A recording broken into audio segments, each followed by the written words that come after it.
Okay, deadlift, quick points here. I don't think sumo is cheating on deadlift. Feel free to get a narrow or wide leg stance. You squat down, grab the bar and inhale. You keep the spine straight and core tight, exhale slowly, drive through the heels upwards first, through the heels, then slowly straighten your torso and pull your shoulders back at the top.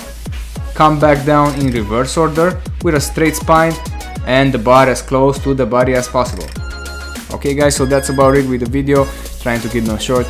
I have other videos on my channel, make sure to check those out also, and if you think they can help your cousin, share with him, and I'll see you in the next video.